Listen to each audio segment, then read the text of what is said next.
I want to review quickly what we did last time, because in order to understand it well and to be familiar with it, you have to review it more than once. And I'm not teaching this so that you just have theoretical knowledge. I'm teaching this so that you can use it, and you should use it. I have, there's a chair over here. I have been going to shul since I'm 2 years old. My father took me to shul the first time when I was 2 years old. And I've been in and around for quite a while. And I've seen all kinds of minyanim, all kinds of different sects of religiosity. And for the most part, when it comes to Sfiras Omer, there's a tremendous lack in the way it's supposed to be done. Tremendous lack. In most shuls, they read the bracha and they say the yom, and that's it, finished. Go further.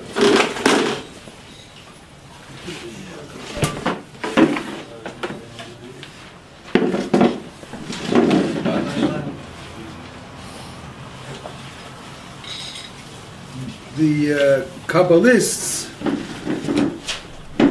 all year long spend a lot of time on davening. As a matter of fact, in our generation, our times, the Kabbalah learning has very little to do with the rest of the day. Although if you're on a certain level, you can find connections throughout the day with everything that you do. But the most important, and I would say the greatest concentration of the Kabbalistic knowledge is concentrated in the davening. So that takes quite a while. I heard, I was never there, but there used to be on Chol Betzalel, further down years ago, a minyan of Mekubalim was headed by a person called Rav Ben Sion Bracha. Sion Bracha. He was a postman. He worked for the post office. But he was experienced in this Kabbalah area. They started davening every single day at Netzach Chama, Netz Minyan. They finished at 9 o'clock. That means it was approximately 4-hour davening every morning. 4-hour davening. What takes so long? What takes so long is the kavanot. For you to say the word Baruch, it takes a second, even less than a second. When they say the word Baruch, it could take a whole minute. They say, while they're saying the word, they're thinking many things, and they're turning pages, reminding them of the kavanot. So the Baruch becomes Baruch.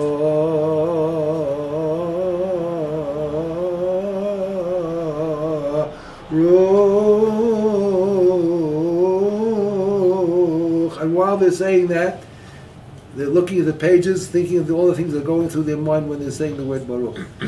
Imagine that's only one letter, one word. Imagine a whole Shmon Esrei that way. I once went to myself to see what it looks like mincha davening by the Mekubalim. I was in Sfat, and they were missing one man. It was the 10th. I was with my daughter. They asked me whether I could come in. 1 hour and 3/4. My daughter was waiting for me outside. For what davening was that? Mincha. An hour and 3/4. All right. That was, I was there in the minyan that I saw by Rav Kaduri many years ago. That was 45 minutes. Maybe they were more experienced. No, the hour and a half was more experienced. Okay, either way, it's not the 15-minute mincha that we're used to. 15. I was 15. I was surprised they would accept me. Well, to be a minyan, why not? Anyway, that's during the year. When it comes to Sfiras HaOmer, no kavanot at all. During Shmon Esrei, Shachris, Mincha, Ma'ariv, no kavanot. Regular like everybody else. Where are all the kavanot? All in the Sfirat HaOmer. Sfirat HaOmer, by us, takes a minute. Sfirat HaOmer then takes 45 minutes. There used to be a Jew who lived here in the area, in Knesset, off of Chov B'Tzalel, and he was Rav Zusman. He was Ashkenazi, not a Sephardi, Ashkenazi. And he was famous for his Sfiras HaOmer. He used to go to the Kotel every night just to count Sfiras HaOmer. And people used to flock just to observe it. Just to observe it. It's absolutely amazing. Sfiras HaOmer, 45 minutes, 40 minutes, a half hour, something like that. It's an amazing thing to see. In any case, because it's so important, so I want to spend a little bit of time on it. So we should be able to have 10% of what you're supposed to be thinking during Sfiras HaOmer. 10%. But to use it. I'm really asking you not just to sit here and listen to a shiur and enjoy it, not enjoy it, but to take the information and apply it. Apply it. So I want to go over what we learned last time, because hearing it once is certainly not enough. Okay, a little bit of background. A child, when he's very young, an infant, catches a lot of diseases, viruses, all kinds of things. They have all kinds of inoculations today that they try to help the child to get through it better, or he shouldn't get so sick. All kinds of inoculations. But if they wouldn't have these inoculations, and even with the inoculations, children get sick a lot more than adults. Why do they get sick more than adults? Because their immune system is not developed. Why is it not developed? Because the whole body is not so developed. It takes time to develop it. The mind is not developed, and neither is the body developed. So they're in a matzav called katus, which means juvenile, childish. Take the same idea and expand it to a whole nation. When a whole nation is in a matzav of katus, of childishness, infantility, then the nation is very susceptible to all kinds of external bacteria, viruses that can come from the area and contaminate the nation, and the nation isn't powerful enough to fight it off. So if the nation is not powerful to fight it off, it absorbs it and it becomes part of the nation. Like the germs that invade the child's system, they become part of the child and the child gets sick. This is what happened to Am Yisrael when they went out to Mitzrayim. For a while, they were in Goshen. It was supported by Yosef. And the original generation was there, Yaakov with his children, the Shvatim. And as long as they were alive, let's call it the moral and the spiritual strength that they had was very, very strong, very powerful. They were not affected by all of the environment around them. Don't think they were in Goshen that they were totally cut off from the rest of Mitzrayim. Yosef had to send them supplies, he had to send them food, they had probably to go out in and out occasionally. There was some intermingling, but there was no real influence because they were in the matzav of gadlus. They were strong internally, and therefore nothing could disturb their level of religiosity, of their connection to HaKadosh Baruch Hu, because they were strong. Yaakov was still there, the children of Yaakov were still there, they had power. But in time, life goes on. Yaakov was nifter, the children are nifter, Yosef was also nifter, and it's a new generation, and there's nobody here to hold us together. So we're looking for brighter horizons. How can we stay in this little ghetto? How can we stay here so long? Let's get out, let's move around, let's make some money, let's get on in life. Let's mix it with, there's not enough people in here to make money for everybody. We've got to get out to a larger population, more people. Let's go out there, sell our stuff, show how great we are. So they moved out. And when you move out, you cannot avoid absorbing what's around you. And the godless that they had in there was all of a sudden slowly depleting. There's nothing to keep it. They go back from a matzav of godless to a reversal, to a matzav of katnus. When you don't have the inner maturity, you become juvenile. You become childish. And you want to know something? A person could live till 120 and he can die a child because he never had the spiritual build-up that he needs to make him a real adult, a real mature adult. He never had it. All he lived was what he sees around him, that's all. He never learned what he's supposed to learn. Never got the input that he's supposed to get. So he can be biologically mature, but emotionally and rationally he can be very, very immature.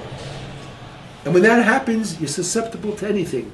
What you hear on the news, what you read in the newspaper, what you hear on the radio, what you see on the internet, all those things make inroads because you have nothing inside to fight it. You have nothing inside with which to reflect on it. You're a child. And when that happens, avodah zarah can take place in your community. You could stop doing bris milah. You can start to talk and think like the people around you. That's what happened to the Jews in Mitzrayim. They left their matzav of godless that they had when they were in Goshen with Yaakov and the Shvatim, and they became children. And they started to do avodah zarah, and they stopped doing bris milah, and they became culturally assimilated to everything around them. Now history repeats itself. It's not only then, it applies every single year.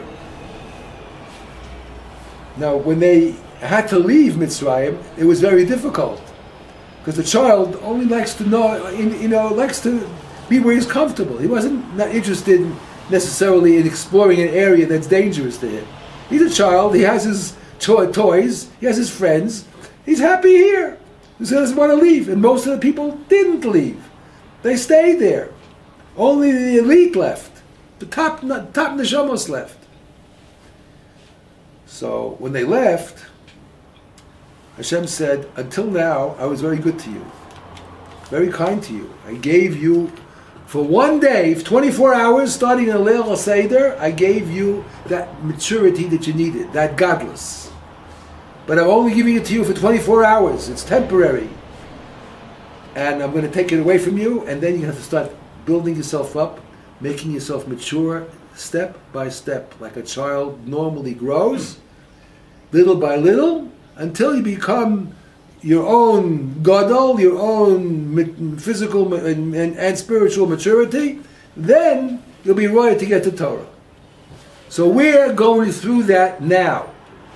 We're going through that now. We're going through the period of katnus. Now, as I said before, it's very important to remember this. When a child is a katan, when he is immature, he's not developed, he's very susceptible. It's a dangerous time. So, min hashamayim, it works. A child always has to have a parent overlooking what's going on, protecting the child. The child doesn't know. He's a child. Doesn't know what's dangerous, what's not dangerous. He hasn't the maturity to make the proper decisions. He has to have a mature parent to oversee what's going on. Who's going to be our parent? Who's our parent? We're children. During this time, we're very susceptible. The period of Sfiras Omer is a period of dinim. It's a difficult time in life for us. That's why in this time, 24,000 Talmidim, Rabbi Akiva, were nifter during this time. Because the time itself is a time of danger. If you do the wrong things at this time, they're worth 1,000 times more than if you do them some other time.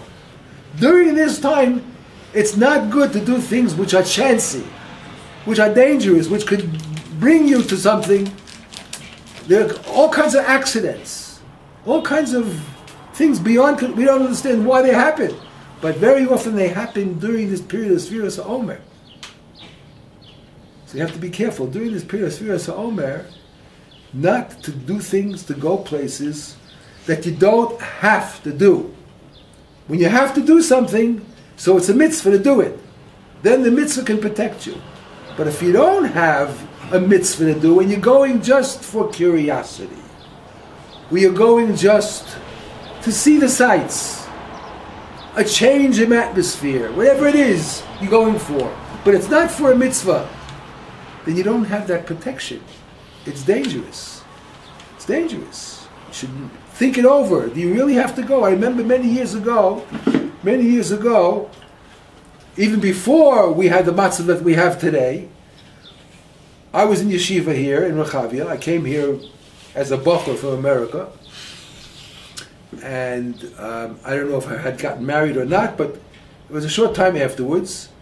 One of the boys at the yeshiva, I was learning here in the yeshiva in Rechavia, one of the boys in the yeshiva wanted to go out to Gush Etzion to visit a relative. So at that time there also were Arabs, towns along the way, and there we are occasionally you heard of attacks of some kind.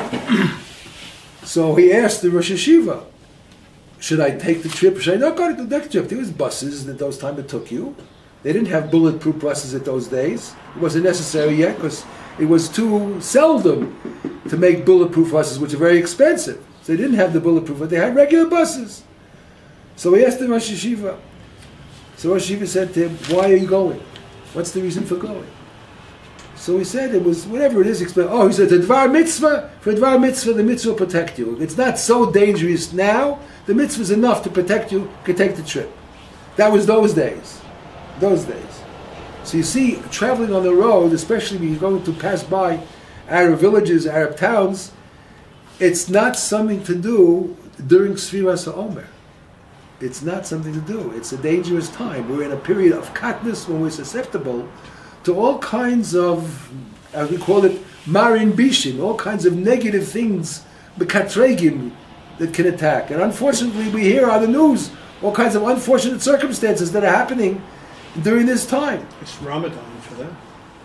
Okay, it's Ramadan, besides for the Ramadan, yeah, even without that. So this is the period of katnus. Now, when you have this period of katnus, we try to, I would say, soften it. We try to remove the harshness, what we call hamtakas hadin.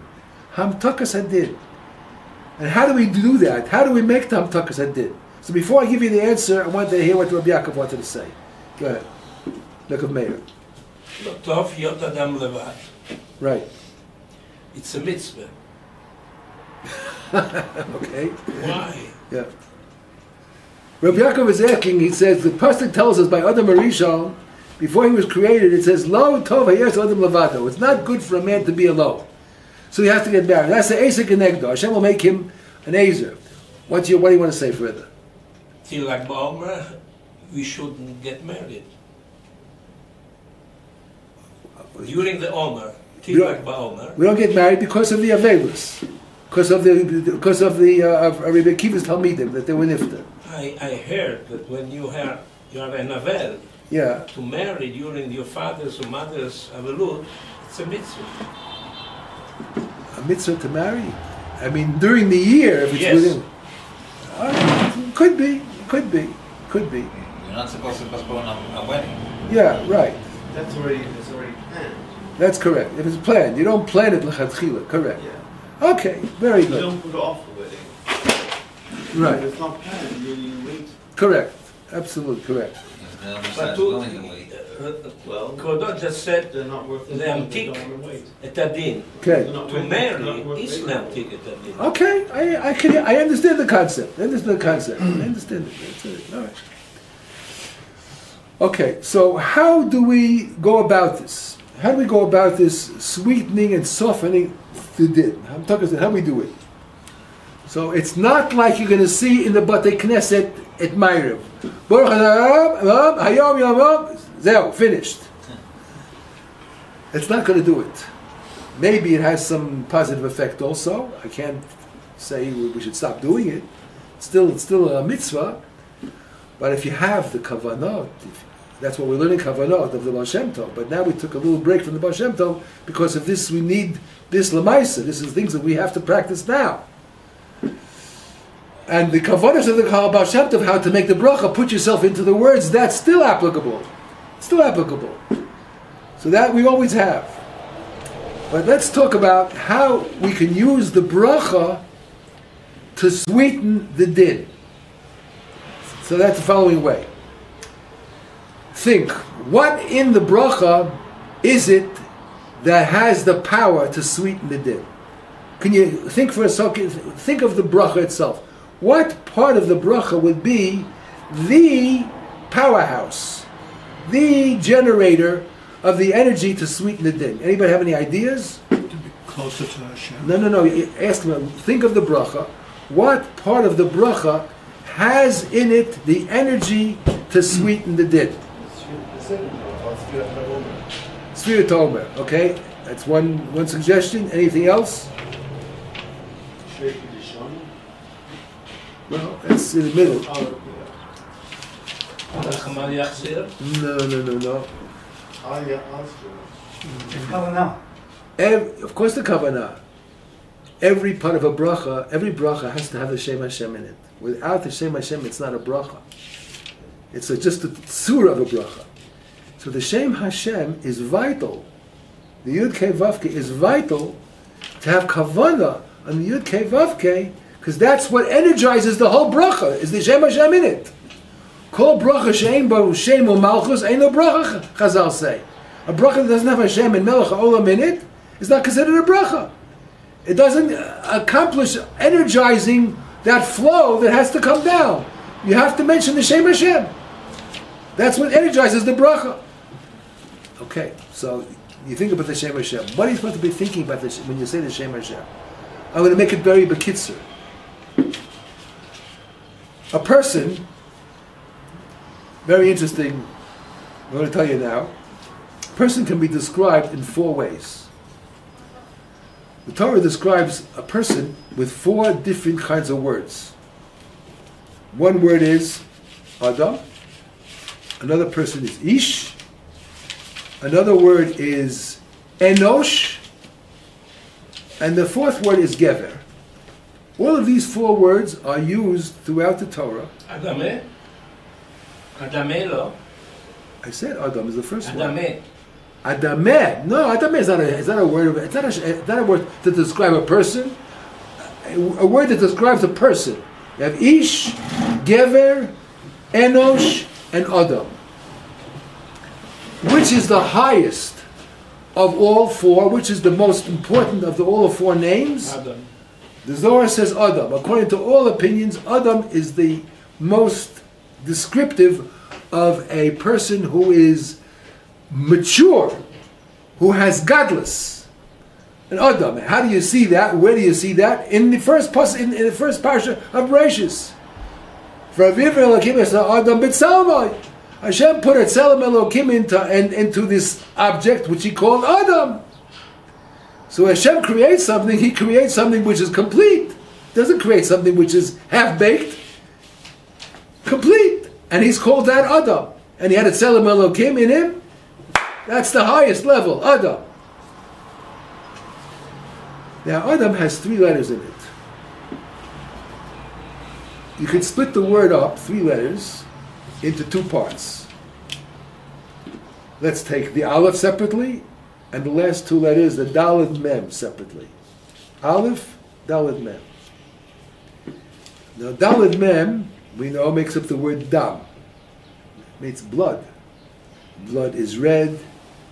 Blood is the symbol of negativity. Red, midas hadin. We don't like blood. Blood we like to keep covered up. Inside our bodies it's fine. We don't want to see the blood. Don't want to see blood. Seeing blood is not good. It does its job. It has a thing to do. It carries all the nutrients, all the vitamins, everything goes through the blood. You have to have blood. Blood flow is very important. But we don't want to see it because it has negative connotations to it. It's midas hadin. What we need to soften the midas hadin and to make it something that we can use is the aleph. Aleph added to the dam becomes adam, and that aleph is a symbol of yichud shel olam, Hashem echad, aleph. The spiritual energies in the aleph, they become attached to the dam and make the person complete. So he has the dam side of him, he has the lower side, the midas hadin side of him, and he has the higher side, the nefesh side, he has the spiritual side, the godless coming from the aleph. Put them together, he's a complete person. He's got spiritual, he's got the physical, he's a complete person. Sorry, what does the mem stand for? Adam. Daled mem stands for blood. Oh, Daled and mem. Daled mem. Daled mem. Daled mem. Need the aleph. We need the aleph for that maturity. Rational maturity, emotional maturity. You need the aleph. When does the aleph function? The aleph functions only when he has the proper environment. If the aleph does not have the proper environment, the aleph does not function. He just remains there possibly as a minimum, and you go from the level of complete and adult maturity, mochin of godless, you fall back to mochin of katnus. You fall back to childishness. You fall to infantality. Infancy. You fall back to infancy. That's what happened in Mitzrayim. When we were in Goshen, we were in Adam. We were complete. We were mature. We had godless. We assimilated with the Mitzrayim afterwards. We lost the godless. We lost the aleph. And we sunk back into infancy. So far down into infancy, we went back into the womb. That's how it's described in the Kabbalah Svarim. We became so small, we lost so much in Mitzrayim, in Mem Tashari Tuma, it's as if we went back into the womb. That's how small we were, that's how much of an infant we were in Mitzrayim. It's a beautiful description. Inside the womb, nothing can happen to you more or less, so you're pretty well protected. And you're not now vulnerable to all of the external influences. Protected. So you have to go back in there to remain alive. But that's only, for a time. You can't stay in the womb forever. So when they left Mitzrayim, they came out of the womb. And now you have to start to grow. And you have to have inoculations. If you don't have inoculations, it's going to be very difficult. You get sick along the way many, many times. All kinds of diseases around. What is the inoculation? What do we do to protect ourselves during this period of infancy? This is what we do in Sfiras HaOmer. If you count properly, every single day you add another level of maturity, another level of godless. We call mochin the godless. We're trying to replace that aleph, trying to give the aleph full force. It doesn't come in one day. It comes in stages. That's what we do every single day. We say Sfiras HaOmer. So now, think, Rabbi said, when you're going to count Sfiras HaOmer tonight, and you say Baruch Atah Hashem, what are you going to be thinking of? You're going to be thinking of Hashem. I want to replace the aleph so that the Adam becomes a mature Adam. That's what you have to think. Every single day I'm adding another level to the Aleph, to make the Aleph a fully functional Aleph, so I can become totally mature, a Gadol. I want to have Mochin the Godless. That's what you have to think when you're saying the Shem Hashem. If you don't think that, you're really missing the boat. You're missing the boat. I want to have the Mochin of the Godless. I want to have that maturity, the emotional maturity, the rational maturity, any kind of maturity that will give me that level of being a mature adult with the proper hashkafos, with the proper awareness. That's what I want.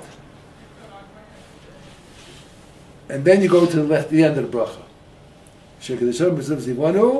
Al Sfiras HaOmer.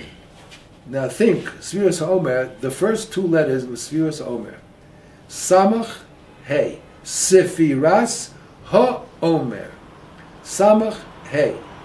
This is a device to teach you what we're aiming at. Samach Hey is 65. Gematria 65. The Shechina has also a number of 65. And what is that? Aleph Daled Nun Yud. Aleph Daled Nun Yud, the Shem Hashem, comes out to exactly 65. And I want to bring that godless down to the Shechina. So the Shechina will become fully saturated with the godless, and we also, being part and connected intimately with the Shechina, will also receive that tikkun from the Shem Hashem, from the Aleph of Adam. We want the Shechina to develop and to become full-fledged, and she can now receive all the energy that she needs, and we are the ones who are giving it to her. We are giving it to her by saying the bracha with kavanah. Saying the bracha with kavanah, we are giving the Shechina that godless that she needs. So this is the practical need for use. Every single day is Sfiras Omer. Think when you say the Shem Hashem, I'm trying to complete the level of Adam, to make it a mature adult, to give him the mochin that he is, and I'm going to show you on the sheets how we're doing it in stages. But I'm going to use the bracha to make the tikkun, and to sweeten the din in the Shechina. At the end, when I say Sfiras HaOmer. Omer also, by the way, the word Omer, Ayin Vav Mem Reish, if you add it up, it comes out to 316. And the four letters themselves, individually, makes 320. 320 describes the amount of dinim that there are. There are 320 kinds of din. And we wanted all those dinim to be sweetened. We don't want them to be functional, to be active and cause a lot of tzaras in Klal Yisrael. We want to sweeten the dinim. We're doing that by saying the Shem Hashem and thinking that. It's amazing how much we do by our kavanah. How kavanah is so vital in everything we do. You direct your thoughts, you direct energies by using your willpower, by using your machshava. When you say the Shem Hashem, you have to use it. You have to think, I want to become the Adam, I want the Shechina at the end of the bracha to receive all of the sweetening energy that she needs to build her up, to sweeten the dinim. There should not be negative things going on in society. Okay, so that's the bracha now. Now let's take a look at the sheet of paper that you have. Sheet of paper that you have in front of you. Let's take this one. Let's take this one. I wrote down there the 10 spheros, and they are written. The other sheet that you have, somebody didn't give me the other one, the fourth sheet, the second sheet, but it's the spheros in order. Okay, you can keep it. You can keep it. I know it by heart. By heart. It tells you each week what's happening. Each week it tells you what's happening.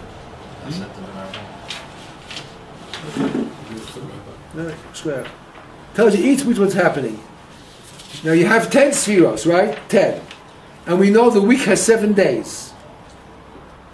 So we start the week starting from Chesed then Gvura, Tiferes, Netzachot, Yesod, the 7 days.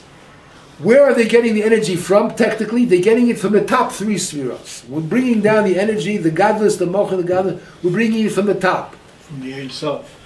Yes, but the Ein Sof is in the top 3 spheros more, I would say, prominently. We're bringing it from them to the lower 7.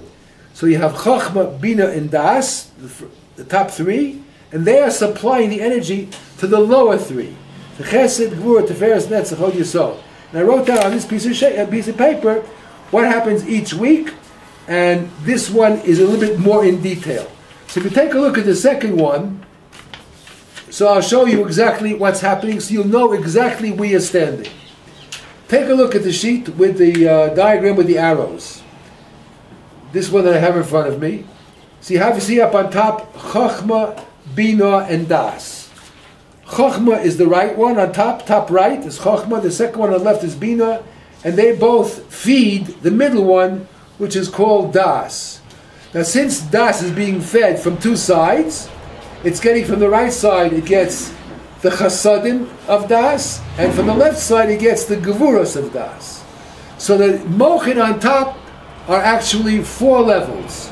1, 2, and then the third level is 3 and 4. So the first 2, Chochma and then Bina, and the third level is Das, which is split up into 2. Each week, those 4 up on top are feeding something else down below. The first week we have a number 1 on the right side there in a circle. The first week, Chesed is receiving all of the energies. Where is it getting it from? It's getting it from the first arrow, from on top, Chochma. The Chochma is feeding with the right side there, it goes the arrow to the first one, to number 1, is going to Chesed. The second week, go across to the other side of the page, Bina is feeding the second level, Gvura. The third week, we have the number 3, that's Tiferes. Who is giving Tiferes its fuel, what it needs? That the arrow works back up to the right side of the Das, the Chasadim of the Das.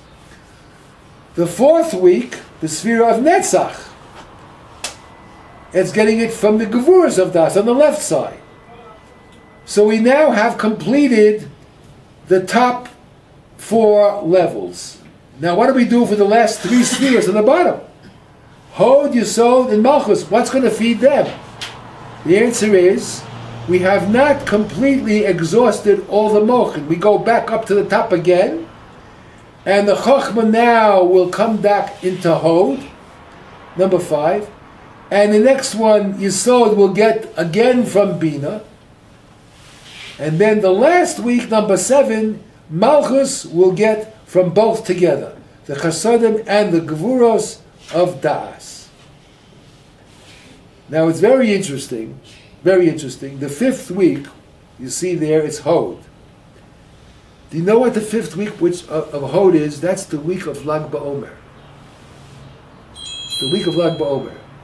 And that week, you want a pen? Yeah. You need a pen? That week of Hod, the 5th week, there are many people who do not say Tachnun the entire week. The week of Hod.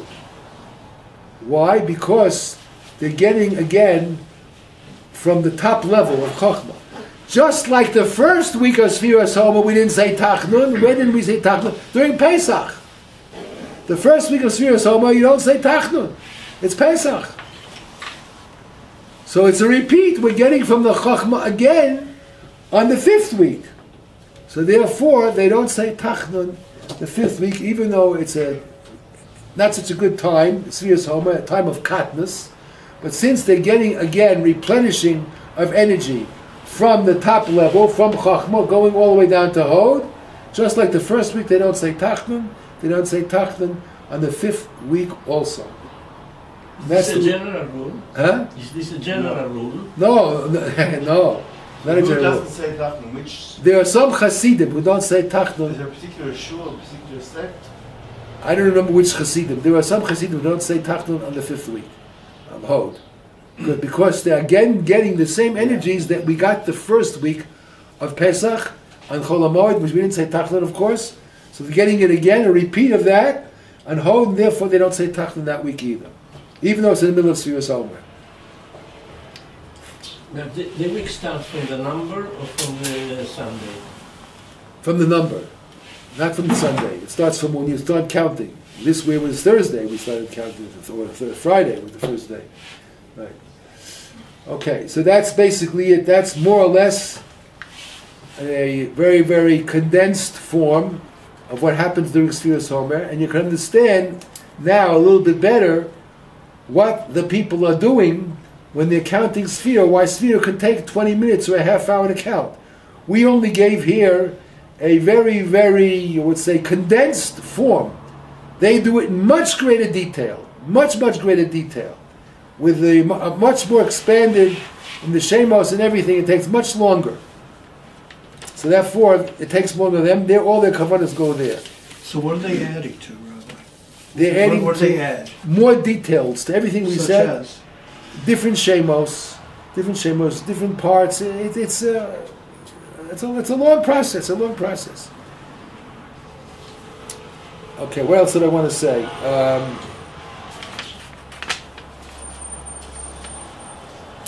So this page, the second page, is just giving a rundown. Yeah, and it's more detailed on the other page with the arrows. That's all. Correct. That's just general, and the other one is more in detail.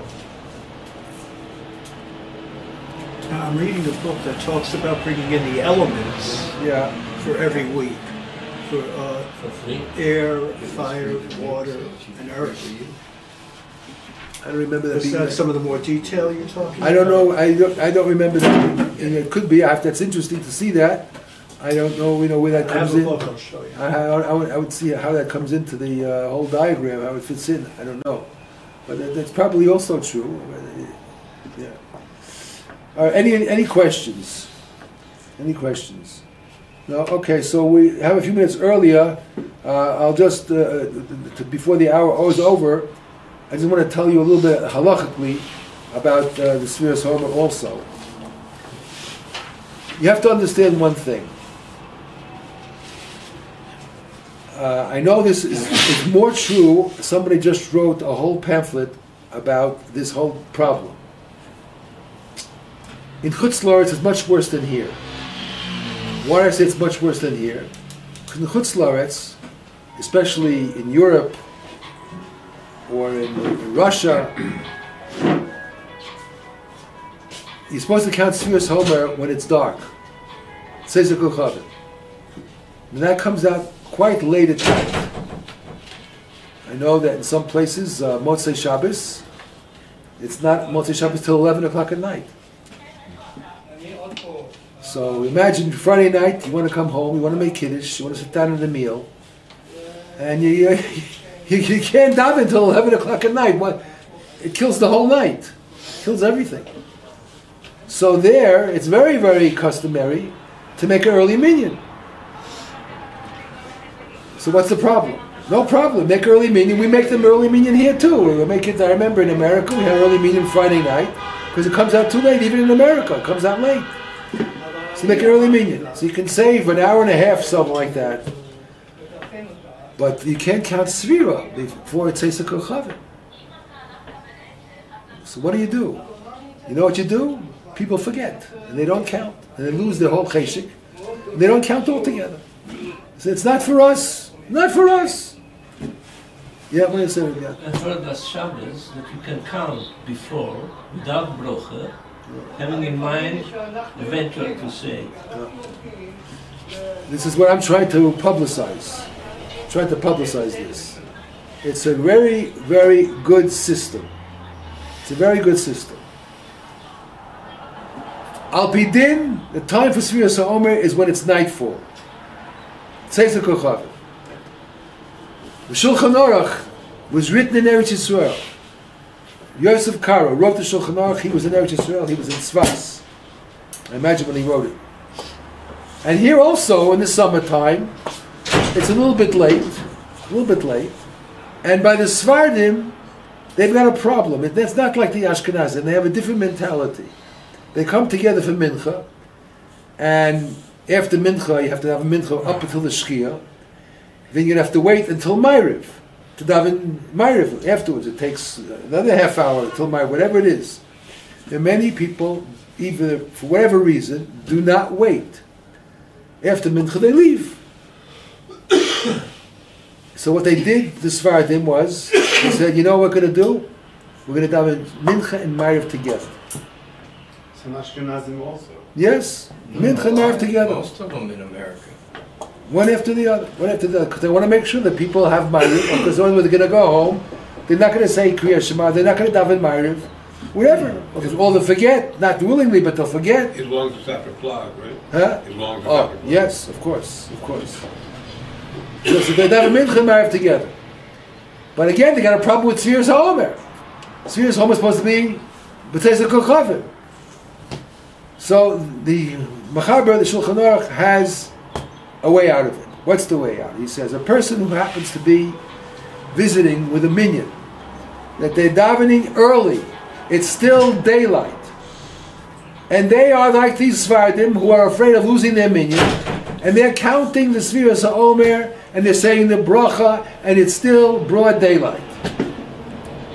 Says Rabbi Yosef Karo, count with them too.